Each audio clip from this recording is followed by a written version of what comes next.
देखो, relative lowering in vapour pressure, सबसे पहला टॉपिक हम लोग इसी को पढ़ते हैं। नाम से ही पता चल रहा है कि वेपर प्रेशर कुछ मिलाइएगा तो वेपर प्रेशर हमेशा कम होगा। Relative lowering in vapour pressure, इसका न्यूमेरिकल आता है तो इसलिए न्यूमेरिकल अगर अपने बुक से खोज के बनाते रहना। In vapour pressure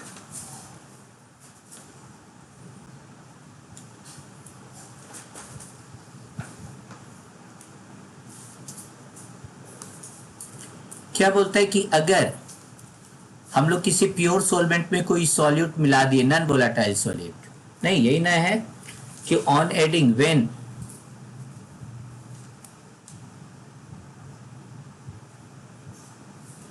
when a non-volatile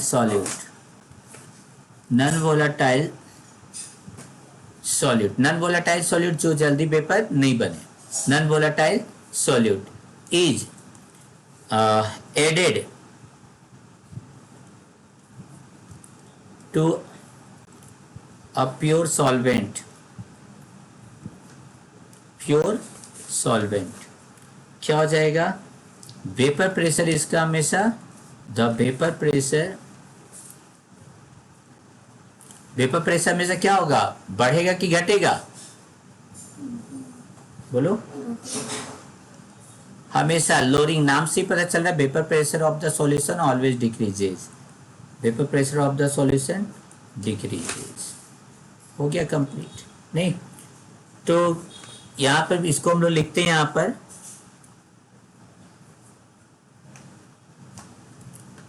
किसकी कंपेरिजन में घट रहा है? शुरुआत वाला में, तो लिख देते हैं यहां पर डिक्रीजेज इन कंपेरिजन। किससे कंपेयर में कर रहे हैं हम लोग? In comparison to pure solvent. Pure solvent से हमेशा इसका कम ही होगा। नहीं, इसी को हम लोग क्या कहते हैं? This is known as relative lowering of vapour pressure. इसी को हम लोग कहते हैं रिलेटिव लॉरिंग ऑफ, रिलेटिव नहीं लिखो, सिर्फ क्या कहते हैं, लोअरिंग इन वेपर प्रेशर करो। रिलेटिव वर्ड को हम लोग बाद में करेंगे।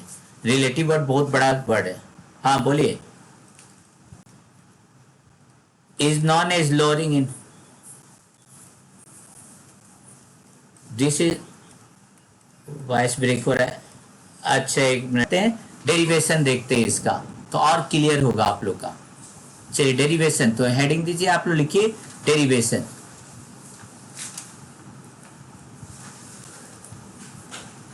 देखिए डेरिवेशन लिखते हैं आप।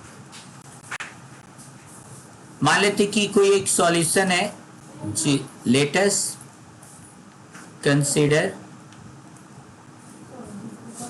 A solution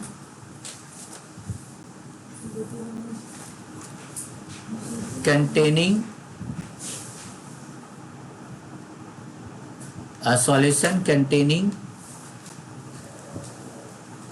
non-volatile solute। non-volatile solute समझा चुके हैं, जो वोलाटाइल नहीं हो, उड़े नहीं, ठीक है, रखे। तो partial vapour pressure of pure solvent क्या होगा? Partial vapour pressure of pure solvent, तो आप लोगों को बताए थे पार्शियल वेपर प्रेशर निकालने का फॉर्मूला क्या था? बोलेंगे सर वो जो सॉल्वेंट है उसको 1 मान लेते हैं या एस लिख सकते हो प्योर स्टेट में, तो नोट लगा दिए, ठीक है, इनटू उसका कोई ना कोई अमाउंट होगा तो उसको लिखते हैं जाइवन। जाइवन क्या हो गया? 1 से इंडिकेट कर रहे हैं हम लोग किसको? सॉल्वेंट को। अब सेकेंड हम लोग देखते हैं यहाँ पर किसका, उसमें सॉल्यूट डाल रहे हो, तो partial vapour pressure of solute, ये कौन बताएगा? ये बताएगी स्नेहा आनंद। क्या लिखे स्नेहा आनंद इसका फॉर्मूला को? P2 not. हाँ बोलिए।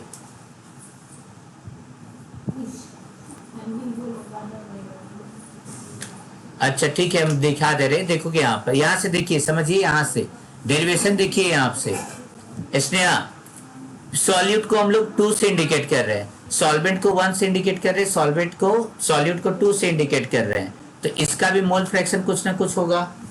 बट ध्यान देना, वेपर किसका बनता है? जो वोलाटाइल हो। सॉलिड तो आपका नन वोलाटाइल है, हम तो पहले बोल चुके हैं सॉलिड क्या है, नन वोलाटाइल है। नन वोलाटाइल है इसका मतलब हो ना हो, इसका प्रेशर क्या हो जाएगा, J2 इंटू जीरो, मतलब कितना आएगा, जीरो। ये क्लियर है सभी को कि सर क्यों किए यहाँ पर जीरो? देखिए वेपर प्रेशर किसका निकालोगे, जिसका वेपर बने। आप तो ऊपर में ही मेंशन कर दिए हो कि सॉल्यूट आपका क्या है, नन वोलाटाइल, वो वेपर नहीं बनने वाला। चीनी, चीनी शुगर है, शुगर क्या वेपर बनेगा, नहीं बनेगा। पेट्रोल वोलाटाइल है, ये वोलाटाइल नहीं है, इसका मतलब इसका प्रेशर नहीं होगा, मतलब ये क्या हो गया, पार्शियल वेपर प्रेशर सॉल्यूट का जीरो। तो बोलेंगे सर तो आप जो सॉल्यूशन बनाए हैं उसमें सॉल्यूट और सॉल्वेंट तो दोनों होगा, इसका मतलब टोटल वेपर प्रेशर कितना हो जाएगा, total vapour pressure of solution कितना होगा ये बताइए आप हमको। तो बोलेंगे होगा कितना बताओ, बोलेंगे प्रेशर, प्रेशर सॉल्वेंट का कितना हुआ, नहीं, और सॉल्यूट कितना प्रेशर लगाया वही ना होगा बेटा। तो अब इसको क्या कीजिएगा, बोलेंगे sir total vapour pressure of solution, मान लीजिए इसको हम लोग टोटल को एस से इंडिकेट करें तो क्या हो जाएगा, प्रेशर ऑफ ये वाला प्रेशर ऑफ सॉल्वेंट कितना निकाले हो, तो हो जाएगा P1, क्या हो जाएगा बोलो, P1 नॉट इंटू J1। और बोलेंगे सर इसमें क्या कीजिएगा, ये तो लड्डू है, नहीं, दैट मीन्स आपका क्या आ जाएगा, PS इक्वल टू कितना आ गया, जल्दी बताओ, PS इक्वल टू आ गया J1 mole fraction of first वाला इंटू, ये देखो फॉर्मूला बना, सभी को समझ में आया, ये फॉर्मूला कहाँ से है समझ में आया, चलो जल्दी से लिख लो। सर बोलेंगे सर ये भी तो हो सकता है, PS को आप यहीं रहने दीजिए, मतलब वेपर प्रेशर ऑफ सॉल्यूशन बटा पार्शियल वेपर प्रेशर ऑफ क्या हो गया, of solvent in pure state, तो P1 नॉट इक्वल टू हो गया क्या, मोल फ्रैक्शन ऑफ 1। क्या इतना लिख सकते हैं इसको, इसको इक्वेशन मान लेते हैं हम लोग क्या 1, क्या मान लेते हैं इक्वेशन 1। चलिए जल्दी लिखिए कि किसको इक्वेशन मान लिए 1। अब 1 से इक्वेशन 1 को दोनों साइड माइनस कर दो, क्या लिखते हैं, ऑन सब्ट्रैक्टिंग, आप लोग 10th क्लास में थ्योरम पढ़े होंगे, थेल्स थ्योरम, उसमें था 1 से दोनों और माइनस करें, लिखते ऑन सब्ट्रैक्टिंग इक्वेशन 1 फ्रॉम 1। बोलेंगे सर ऐसा क्यों किए, फ्रॉम 1 ऑन बोथ साइड, दोनों साइड 1 से माइनस कर दो, बोथ साइड घटाओ, 1 से इसको घटाओ तो क्या हो जाएगा, 1 माइनस PS बटा P1 naught is equal to, यहाँ हो जाएगा 1 माइनस J1, और क्या लिख सकते हो बोलो, P1 naught minus PS divide by P1 naught is equal to 1 minus x1। चलो लिखते हैं यहाँ पर, देखना सबको मालूम है mole fraction x1 plus x2 कितना होता है, J1 प्लस J2 1 आता है ना, तो J2 इक्वल टू क्या लिख सकते हो, 1 माइनस J1। तो देखो तो 1 माइनस J1 है यहाँ पर, तो इसको हम लोग लिख सकते हैं J2 लिख दें, देखो फॉर्मूला बन गया हम लोग का। और ये था सॉल्यूट, क्या था सॉल्यूट, याद आ रहा है, J2 क्या है, मोल फ्रैक्शन ऑफ सॉल्यूट, 2 से हम लोग सॉल्यूट को इंडिकेट किए थे ना, यही था, तो लिखते हैं यहाँ पर दैट्स वाई, इसी को कहते हैं relative lowering of vapour pressure. ये हुआ तुम्हारा relative lowering of vapour pressure, देख लीजिए श्रेया मेहता, आप लोग इस सारे किताब में काफी कॉम्प्लिकेटेड दिया हुआ है। Relative lowering of vapour pressure is किसके इक्वल आ गया, equal to the mole fraction, किसका मोल फ्रैक्शन, क्या सॉल्वेंट का, बोलता ना, ये किसके ऊपर डिपेंड कर रहा है बोलो, mole fraction of solute in solution. और आप लोग याद रखिए कॉलिगेटिव प्रॉपर्टीज क्या होता है, जो डिपेंड करता है नंबर ऑफ मोल्स के ऊपर। तो आप समझ में आ गया क्यों ये कॉलिगेटिव प्रॉपर्टीज है, तो ये हो गया आपका। अब इसी में एक नया हम लोग लिख देते हैं, थोड़ा सा आगे बढ़ाते हैं इसको, डिटर्मिनेशन सारा न्यूमेरिकल हम लोग का एनसीईआरटी का बन जाएगा ऑफ मॉलिक्यूलर मास। बोलेंगे सर जब आप मोल फ्रैक्शन सॉल्यूट का निकाल सकते हैं तो मॉलिक्यूलर मास ऑफ सॉल्यूट क्यों नहीं निकाल सकते हैं? बोलेंगे कैसे निकालोगे? तो बोलेंगे सर फॉर्मूला क्या होता है? फॉर्मूला होता है अभी अभी निकाले पी, देखो क्या निकाले थे, P1 नॉट मतलब सॉल्वेंट का P1 नॉट माइनस क्या था बोलो, PS मतलब vapour pressure of solution divide by क्या था P1 naught is equal to J2। और इसको क्या लिख सकते हो, P1 PS। बताओ आकाश मिश्रा इसको क्या लिख सकते हो, मोल फ्रैक्शन ऑफ सॉलिड को number of moles of solute divide by number of moles of solvent plus solid, यही ना होता है। और केमिस्ट्री का सबसे important formula number of moles, पूरे केमिस्ट्री में हर बार आता है, सबको मालूम, नंबर ऑफ मोल्स बराबर गिवन मास बटा मोलर मास। ये फॉर्मूला तो कभी भी हम लोग को पीछा ही नहीं छोड़ता है। फिर आ गया तंग करने के लिए हम लोग को।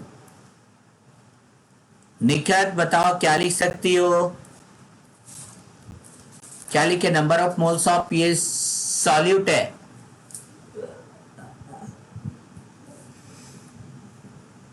चलो यहां पर एक लाइन और हम लोग कर रहे हैं, देखोगे यहां पर देखो कॉलिगेटिव प्रॉपर्टी जब भी निकालते हैं ना को डाइल्यूट के लिए निकालते हैं। डाइल्यूट मतलब सॉल्वेंट इतना सॉल्यूट इतना, कहने का मतलब N1 इतना N2 इतना। तो अब N1 मान लो ये 1,00,000 में 50 पैसा जोड़ दो, क्या इंपॉर्टेंस है, कुछ नहीं होगा।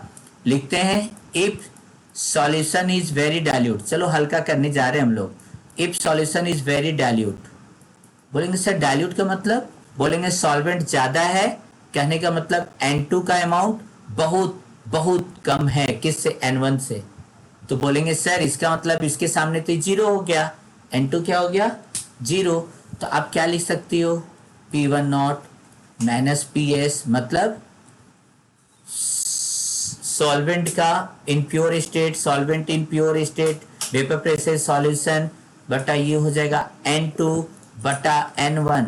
अब बताओ number of moles of solute, number of moles of क्या हो गया, सॉल्वेंट। अब बोलो फॉर्मूला क्या बनेगा, देखो हम लोग का बनने जा रहा है P1 not PS, P1 not number of moles equal to, चलो सॉल्यूट का अमाउंट छोटा होता है तो गिवन मास को बेटा अब क्या दिखा दे बोलो, देते गिवन मास को छोटा W से दिखा देते हैं और इसका मोलर मास को क्या दिखा देते हैं, M2 से दिखा देते हैं, हो जाएगा बटा इसका दिखा देते हैं W1 से इंडिकेट करते हैं और इसका मोलर मास को किससे इंडिकेट करते हैं, M1 से इंडिकेट करते हैं।